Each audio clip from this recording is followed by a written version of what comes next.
Welcome to maths up to infinity. आज हम करने वाले हैं डिटर्मिनेंट एंड इसकी प्रॉपर्टीज और इससे रिलेटेड कुछ एग्जांपल देखेंगे। सबसे पहले डिटर्मिनेंट होता क्या है। कोई स्क्वायर मैट्रिक्स अगर हम उसे किसी एक्सप्रेशन में या फिर किसी नंबर से एक्सप्रेस कर पाए तो वो डिटर्मिनेंट है। जैसे ये A1 A2 A3 B1 B2 B3 and this one is C1 C2 and C3। तो अगर हम इसे किसी एक्सप्रेशन या फिर एक नंबर में कन्वर्ट कर दें तो वो डिटर्मिनेंट हो जाता है। हम इसका डिटर्मिनेंट फाइंड आउट करने के लिए इसे एक्सपेंड करेंगे और जब हम एक्सपेंड करेंगे तो ये एक एक्सप्रेशन बन जाएगा। अगर यहाँ नंबर्स हैं तो वो नंबर में कन्वर्ट हो जाएगी, तो वो डिटर्मिनेंट हो जाता है। तो इसके बाद हम देखते हैं कोफैक्टर्स एंड माइनर्स। तो पहले माइनर्स यही लेते हैं हम मैट्रिक्स।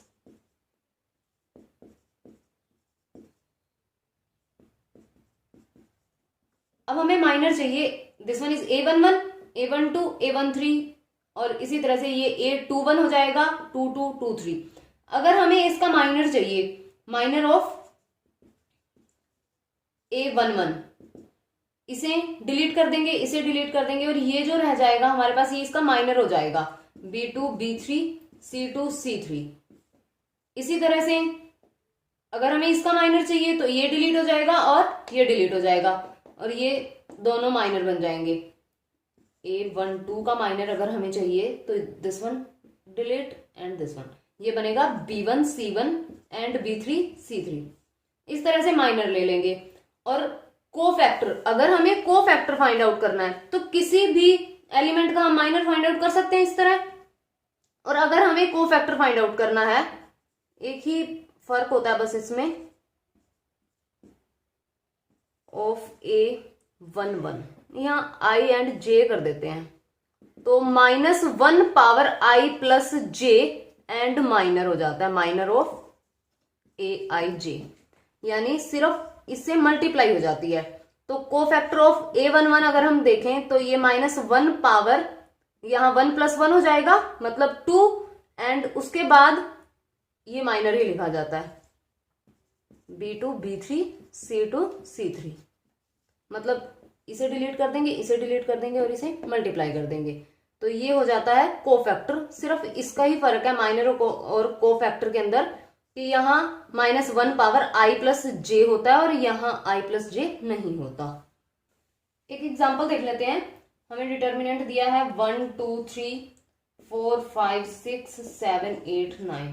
तो किसी भी एलिमेंट का माइनर या कोफैक्टर फाइंड आउट करना हो तो जैसे 8 का अगर हमें माइनर फाइंड आउट करना है, माइनर ऑफ 8, तो ये डिलीट हो जाएगी एंड ये डिलीट, तो ये हमारे पास रह जाएगा 1 4 3 6। इसे एक्सपेंड कर देंगे, ये बनेगा 6 - 12 माइनस ऑफ 6 इसका माइनर हो जाएगा। और अगर कोफैक्टर चाहिए, कोफैक्टर ऑफ 8, तो ये है हमारे पास A32 नंबर है ये, तो -1 पावर 3 + 2 हो जाएगा एंड माइनस ऑफ 6 हो जाएगा। तो -1 पावर 5 नेगेटिव और 6 इसका कोफैक्टर हो जाएगा। इसके बाद हम कुछ प्रॉपर्टीज देख लेते हैं डिटर्मिनेंट की। फर्स्ट प्रॉपर्टी है कि अगर हम किसी मैट्रिक्स का डिटर्मिनेंट फाइंड आउट करें या फिर उसके ट्रांसपोज का डिटर्मिनेंट फाइंड आउट करें, दोनों इक्वल होते हैं, मतलब A का determinant is equal to A transpose का डिटर्मिनेंट, ये दोनों इक्वल होते हैं। और उसके बाद सेकेंड प्रॉपर्टी, अगर किसी डिटर्मिनेंट में अगर दो रोज आपस में इंटरचेंज करें या फिर दो कॉलम्स को आपस में इंटरचेंज करते हैं तो एक नेगेटिव साइन बाहर आ जाता है। जैसे A1 A2 A3 and B1 B2 B3 C1 C2 C3। अगर फर्स्ट एंड सेकेंड रो को अगर हम इंटरचेंज कर रहे हैं B1 B2 B3 और A1 A2 A3 C1 C2 C3, इस तरह करते हैं तो एक नेगेटिव साइन बाहर आ जाता है। इसी तरह से कॉलम को भी जब हम करते हैं तो एक नेगेटिव साइन बाहर आ जाता है। उसके बाद है कि अगर दो रोज या फिर दो कॉलम आइडेंटिकल हो जाते हैं, जैसे यहाँ 1 1 1 हो गया और ये देन 7 8 9 और यहाँ फिर से 1 1 1 हो गया, तो ये दो रो सेम हो गई। इसी तरह से दो कॉलम अगर सेम हो जाएं तो वो डिटर्मिनेंट की वैल्यू 0 हो जाती है। और अगर कोई एक रो या फिर कोई एक कॉलम 0 हो जाए, पूरा का पूरा 0 हो जाए, जैसे ये 0 इस तरह से अगर 0 हो जाए तो भी डिटर्मिनेंट की वैल्यू 0 हो जाती है। एंड उसके बाद अगर हमें डिटर्मिनेंट फाइंड आउट करना हो के ए, इस तरह से कोई स्केलर मल्टीप्लाई हो रखा हो ए के साथ, तो जब हम उसे बाहर लाते हैं डिटर्मिनेंट से तो वो के पावर एन से बाहर आता है, यानी यहाँ एन जो है ऑर्डर ऑफ द मैट्रिक्स होता है, N is order of matrix. ये काफी इंपॉर्टेंट प्रॉपर्टीज हैं। और इसके बाद अगर हम इसका डिटर्मिनेंट फाइंड आउट करें किसी मैट्रिक्स की पावर करके और उसका डिटर्मिनेंट फाइंड आउट करें, या फिर डिटर्मिनेंट फाइंड आउट करके पावर करें, ये दोनों इक्वल होते हैं। एंड देन डिटर्मिनेंट अगर इस तरह प्रोडक्ट में हो तो उसे हम अलग अलग से लिख सकते हैं। और उसके बाद अगर डिटर्मिनेंट इक्वल टू 0 हो जाता है देन मैट्रिक्स ए है जो ए इज सिंगुलर हो जाएगी। अगर डिटर्मिनेंट 0 हो तो मैट्रिक्स सिंगुलर हो जाती है, एंड अगर डिटर्मिनेंट नॉट इक्वल टू 0 हो तो नॉन सिंगुलर हो जाती है। और अगर हमें स्क्यू सिमेट्रिक मैट्रिक्स दे रखी है और हमें उसका डिटर्मिनेंट फाइंड आउट करना है, कोई स्क्यू सिमेट्रिक मैट्रिक्स है और उसका डिटर्मिनेंट फाइंड आउट करना है हमें, तो अगर मैट्रिक्स ओड ऑर्डर की है, ओड ऑर्डर हो देन 0 हो जाता है, और अगर इवन ऑर्डर हो तो डिटर्मिनेंट परफेक्ट स्क्वायर हो जाता है। इसके अलावा कुछ नहीं आएगा। ओड ऑर्डर की मैट्रिक्स है, स्क्यू सिमेट्रिक मैट्रिक्स में ये होल्ड होता है सिर्फ अगर ओड ऑर्डर की है तो 0 हो जाएगा, और अगर इवन ऑर्डर की है तो वो परफेक्ट स्क्वायर हो जाएगा। उसके बाद कुछ एग्जांपल्स देख लेते हैं। ए हमारे पास कोई मैट्रिक्स है, ये अल्फा 2 2 अल्फा, और हमें इज इक्वल टू 1 2 5 दे रखा है। देन अल्फा की हमें वैल्यू चाहिए, then alpha is option A है हमारे पास +-1, बी है +-2, एंड सी है +-3, एंड डी है +-5। अब हमें अल्फा की वैल्यू फाइंड आउट करनी है। हमारे पास प्रॉपर्टी है कि ए पावर एन डिटर्मिनेंट के अंदर हो, देन हमें इसे इस तरह से लिख सकते हैं। तो यहां अप्लाई कर देंगे, इसे हम इस तरह लिख लेंगे इज इक्वल टू 1 2 5, और ये डिटर्मिनेंट ऑफ ए हमारे पास 5 आ जाएगा। अब हम इसका डिटर्मिनेंट फाइंड आउट कर लेते हैं, तो ये बन जाएगा alpha square -4 is equal to 5 हो जाएगा, and alpha square is equal to 9, and alpha +-3 हो जाएगा, और यहां से ऑप्शन सी करेक्ट हो जाएगा। Next question is if a matrix A is of order 3 into 3 and determinant of A 5 दिया है, then value of 3a, determinant of 3a। हमारे पास प्रॉपर्टी है कि a अगर इसका डिटर्मिनेंट करें तो k power n and determinant of a हो जाता है। इस प्रॉपर्टी को यूज कर लेंगे। यहाँ n जो है वो ऑर्डर ऑफ द मैट्रिक्स है, तो ये बन जाएगा 3, और ऑर्डर हमें 3 दे रखा है, एंड दिस, तो ये 27 हो जाएगा, और यहाँ 5 आ जाएगा, तो ये 135 हो गया, और ऑप्शन ए यहां से करेक्ट हो जाएगा। इंपॉर्टेंट क्वेश्चन है, इस तरह के क्वेश्चन पूछ लिए जाते हैं कई बार। Next question is if each element of 3 into 3 matrix is multiplied by 3 then the determinant of newly formed matrix. तो हर एक एलिमेंट को 3 से अगर मल्टीप्लाई कर दिया जाए तो डिटर्मिनेंट क्या बनेगा। इसका मतलब है मैट्रिक्स को 3 से मल्टीप्लाई करना, और ये जो इस फॉर्म में लिखा जाएगा, तो 3 जब बाहर आता है तो ऑर्डर के साथ, तो ये बन जाएगा, इसका मतलब 27 एंड दिस, तो ये इस तरह लिखा जाएगा, ऑप्शन सी करेक्ट हो जाएगा। और अगर हम इसे इस तरह देखें, ए मैट्रिक्स है कोई A1 A2 A3 and B1 B2 B3 and C1 C2 C3, और 3 से अगर हम मल्टीप्लाई कर दें तो कोई बी मैट्रिक्स बन जाती है 3A1 3A2 3A3। हर एक एलिमेंट को करना है, 3B1 3B2 3B3 and 3C1 3C2 and 3C3। तो 3 यहां से बाहर आएगा, 3 यहां से भी बाहर आएगा एंड 3 यहां से भी बाहर आएगा, और उसके बाद यहां रह जाएगा A1 A2 A3 B1 B2 B3 C1 C2 C3। इसका मतलब ये ए मैट्रिक्स हो जाएगी, तो इसका तो डिटर्मिनेंट वही आ जाएगा जो ए मैट्रिक्स का होगा, लेकिन ये 3 टाइम्स बाहर आ जाएगा, तो ये 27 डिटर्मिनेंट ऑफ ए हो जाएगा। इसीलिए हम ऑर्डर पे यहां मल्टीप्लाई करते हैं कि जितना ऑर्डर होता है वो जो स्केलर है वो बाहर उस पावर को लेके आता है। Next question is, if A is a square matrix such that determinant of A is equal to 2 and determinant of A transpose क्या होगा? ऑप्शन दे रखे हैं 0 होगा, -2 1/2 या फिर 2।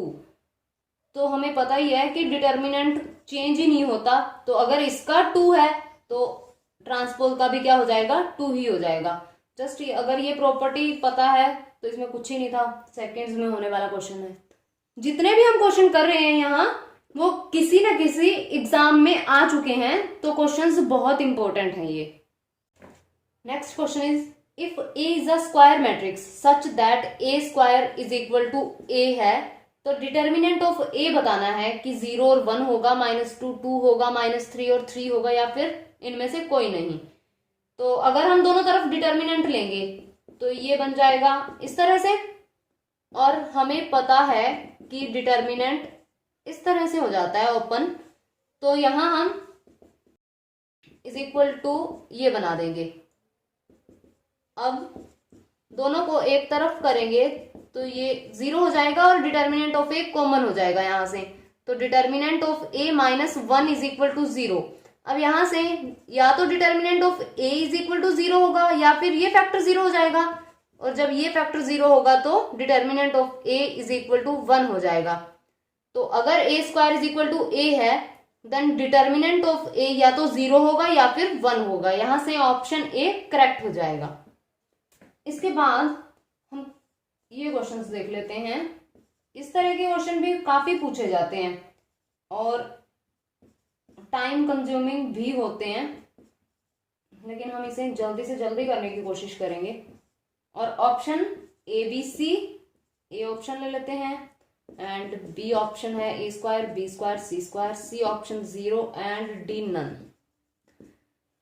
तो या तो हम इसे ऑपरेट करें एंड देन सोल्व करें, और या फिर ABC को फिक्स कर लें। तो फिक्स किस तरह करना है वो थोड़ा ध्यान में रखना पड़ेगा।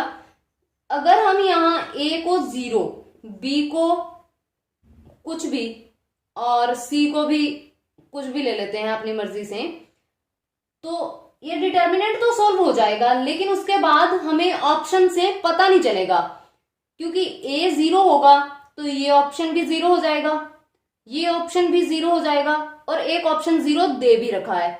तो A B C में से हम किसी को भी 0 नहीं ले सकते।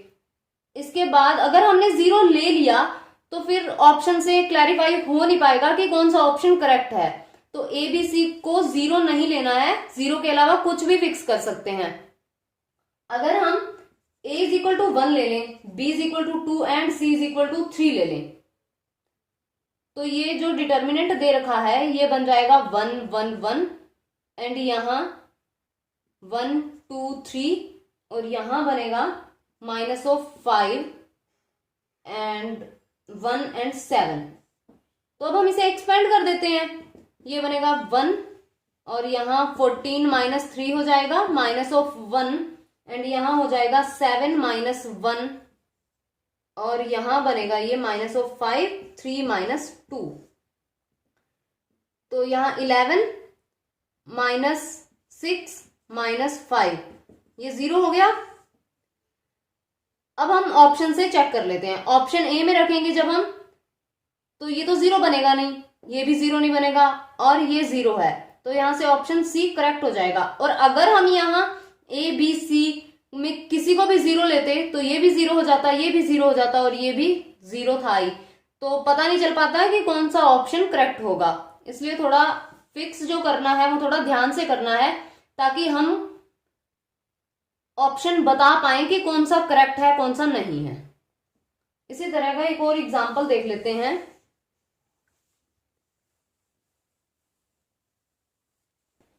अब इस क्वेश्चन के लिए डिटर्मिनेंट फाइंड आउट करना है, तो या तो हम ऑपरेशन लगाएं, R1 plus R2 plus R3 कर दें, या फिर C1 plus C2 plus C3 कर दें और फिर कॉमन ले लें, और या फिर A को फिक्स कर दें। फिक्सिंग थोड़ी सी इजी होती है तो फिक्स ही करते हैं। A को 1 ले लेते हैं, A is equal to 1 put कर देते हैं, तो ये डिटर्मिनेंट चेंज हो जाएगा, 1 प्लस 1 2 हो जाएगा, यहाँ 1 1 एंड ये 1 2 1 1 1 2। अब हम इसे एक्सपेंड कर देंगे, ये 2 यहाँ ये 4 माइनस 1 हो जाएगा and minus 1 2 minus 1 plus 1 1 minus 2 हो जाएगा, और ये बनेगा 2 3 और ये माइनस 1 एंड यहाँ माइनस 1 हो जाएगा एंड ये 4। तो अब हम ऑप्शन में देख लेते हैं कि जिसका आंसर 4 होगा वही हमारा करेक्ट ऑप्शन हो जाएगा। ऑप्शन 1 देखते हैं, यहां 1 रखना है, ये 1 एंड 1 माइनस 2, ये तो माइनस 1 होगा, ऑप्शन ए गया। और ऑप्शन बी में देखते हैं, तो यहां रखेंगे जब हम, ये 1 हो जाएगा और यहां ये 1 प्लस 3, तो ये 4 हो गया, ऑप्शन बी करेक्ट हो जाएगा। और यहां भी रख के देख लेते हैं, ये बनेगा 1 1 माइनस 3 माइनस ऑफ 2, ये भी गलत, और यहां रखेंगे जब ये, तो यहां बनेगा 1 1 प्लस 2, तो ये 3 हो जाएगा, हमें चाहिए 4, तो ये भी गलत हो जाएगा। यहां से ऑप्शन बी करेक्ट हो जाएगा। नेक्स्ट क्वेश्चन देखते हैं। अगर हमारे पास 1 omega omega square omega omega square 1 omega square 1 and omega ये दे रखा हो, तो इसका जो डिटर्मिनेंट होता है वो क्या आएगा। ऑप्शन ले लेते हैं, 1 and B omega C omega square D 0। Important है ये क्वेश्चन, काफी एग्जाम्स में पूछा गया है, तो इस पे इसे हम ऑपरेट कर देते हैं। अगर हम R1 को चेंज कर दें R1 plus R2 plus R3 में, तो ये बन जाएगा 1 plus omega square 1 plus omega square, और यहाँ भी 1 प्लस ओमेगा स्क्वायर, और यहाँ रह जाएगा omega omega square and 1 omega square 1 and omega. Result होता है एक 1 plus omega square is equal to 0 होता है and omega cube is equal to 1 होता है। इसका हम यूज कर लेंगे, ये 0 हो जाएगा, ये 0 हो जाएगा और ये 0 हो जाएगा। मैट्रिक्स बन जाएगी 0 0 0 omega omega square 1 omega square 1 and omega. तो एक रो 0 हो गई, रो 0 होते ही पूरी मैट्रिक्स 0 हो जाएगी, ऑप्शन डी यहां से करेक्ट हो जाएगा। अब हम देख लेते हैं determinant of orthogonal matrix. Orthogonal matrix जो इस तरह से आइडेंटिटी के इक्वल हो, ये ऑर्थोगोनल मैट्रिक्स होती है, और इसका डिटर्मिनेंट क्या हो सकता है। तो जब हम ए डैश इज इक्वल टू आई करेंगे, बोथ साइड डिटर्मिनेंट लेंगे, ये बन जाएगा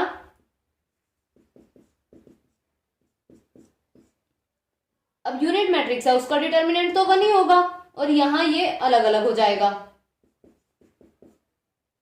और ए का डैश डिटर्मिनेंट ऑफ ए के इक्वल होता है, तो यानी यहां बन जाएगा determinant of A and determinant of A is equal to 1।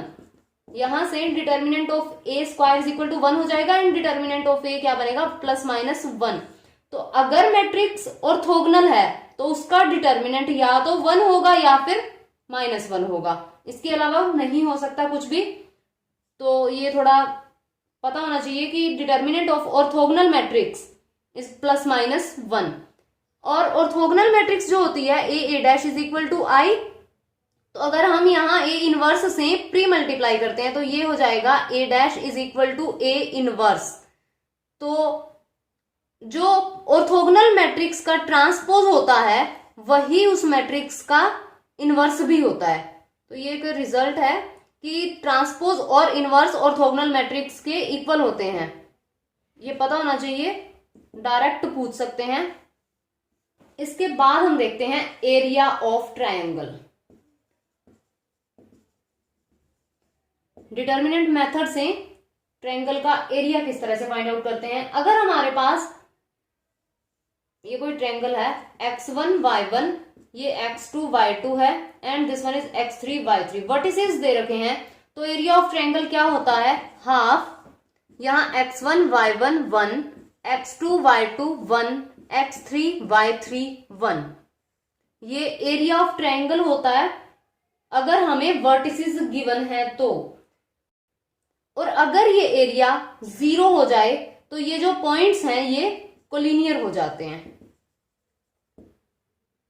अगर ये एरिया 0 हो जाएगा तो पॉइंट्स कोलिनियर हो जाएंगे, मतलब एक ही लाइन में हो जाएंगे। तो इस तरह से हम कोलिनियर भी चेक कर सकते हैं। क्वेश्चंस देखते हैं, उससे थोड़ा ज्यादा अच्छे से पता चलेगा।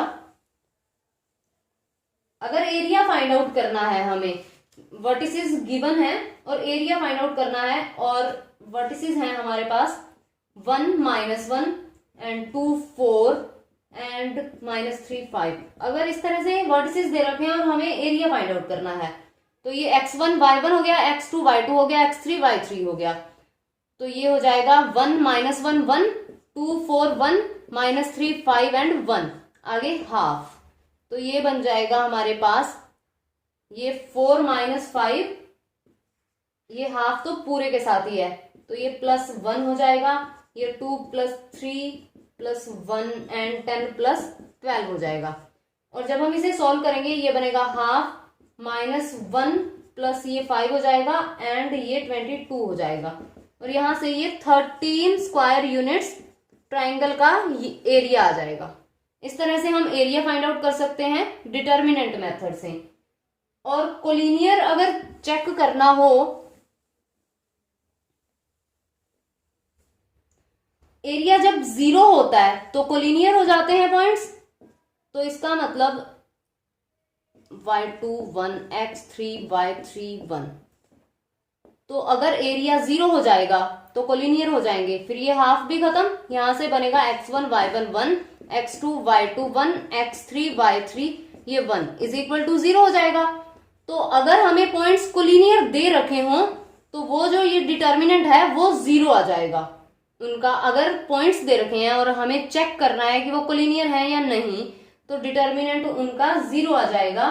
जैसे एक क्वेश्चन देखते हैं कि अगर points 2 0 and 0 5 and x y collinear दे रखे हैं, कंडीशन फाइंड आउट करनी है, तो कोलिनियर है तो ये इस तरह से इनका डिटर्मिनेंट 0 हो जाएगा।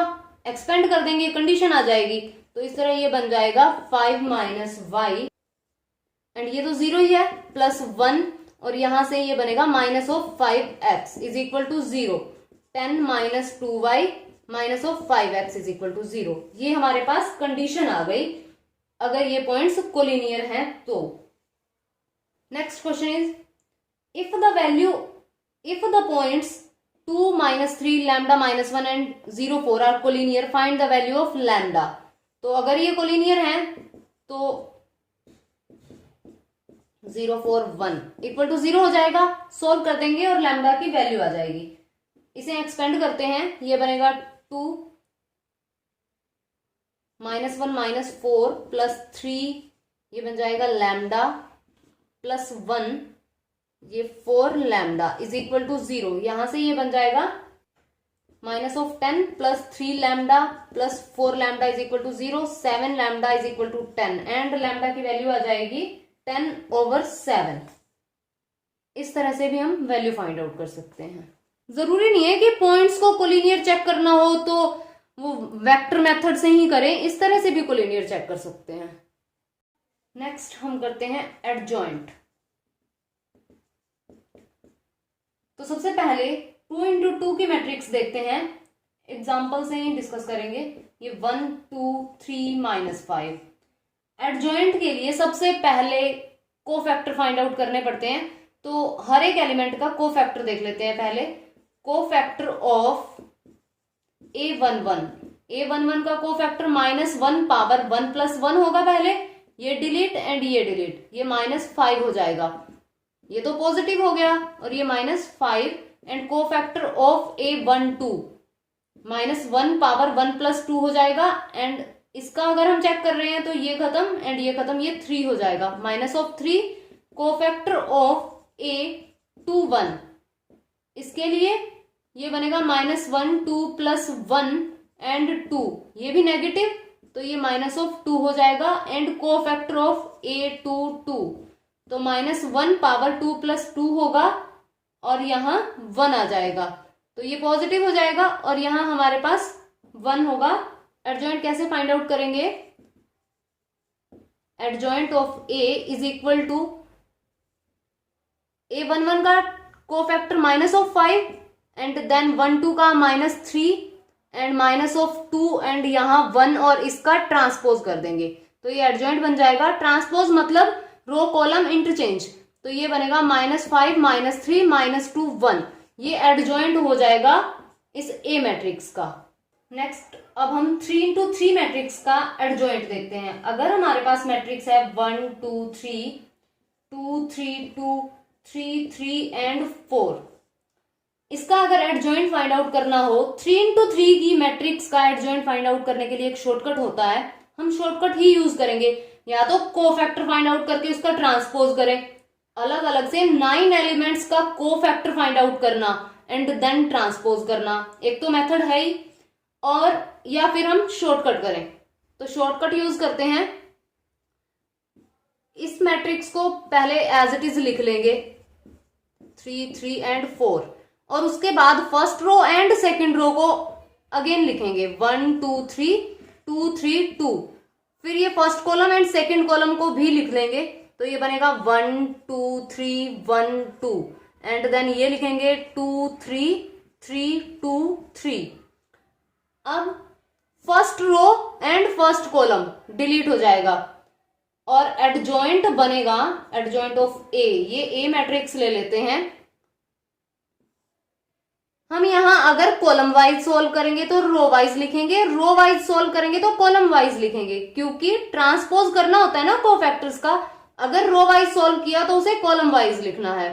तो यहां पहले इन दोनों को सोल्व करते हैं, ये हो जाएगा 12 - 6 तो 6 हो गया, यहां 6 लिखा जाएगा एंड फिर इन्हें करेंगे, ये बनेगा 9 - 8 1 हो जाएगा तो कॉलम वाइज, देन हम यहां रो वाइज लिखेंगे, यहां लिखा जाएगा 1 एंड देन 4 - 9 तो ये -5 यहां लिखा जाएगा कॉलम वाइज और ये रो वाइज। उसके बाद सेकंड कॉलम तो ये बनेगा 6 - 8 -2 एंड 4 - 9 -5 एंड देन ये तो हो ही गया 9 - 2 7 हो जाएगा और ये यहां लिखा जाएगा। उसके बाद यहां 6 - 9 -3 एंड 6 - 3 ये 3 हो जाएगा एंड 3 - 4 यहां -1 हो जाएगा। इस तरह से एडजॉइंट फाइंड आउट हो जाएगा और ये मेथड सिर्फ 3 × 3 की मैट्रिक्स पे यूज होगा, ना तो ये 4 × 4 पे होगा, ना ही 2 × 2 पे होगा। सिर्फ 3 × 3 की मैट्रिक्स का एडजॉइंट फाइंड आउट करने के लिए ये शॉर्टकट होता है। तो आई थिंक कोफैक्टर से तो ये काफी कम टाइम लेता है, तो 3 × 3 की मैट्रिक्स को हम इस तरह से भी सॉल्व कर सकते हैं एडजॉइंट फाइंड आउट करने के लिए। जरूरी नहीं है कि इसे कोफैक्टर से ही करें, लेकिन इसके अलावा किसी और ऑर्डर की मैट्रिक्स होगी उसे कोफैक्टर से ही करना पड़ेगा। आज की वीडियो में बस इतना ही। एडजॉइंट की प्रॉपर्टीज एंड इससे रिलेटेड कुछ क्वेश्चंस नेक्स्ट वीडियो में डिस्कस करेंगे। एंड वीडियो पसंद आए तो लाइक कीजिए, शेयर कीजिए एंड चैनल को सब्सक्राइब कीजिए and press the bell icon to get the notifications.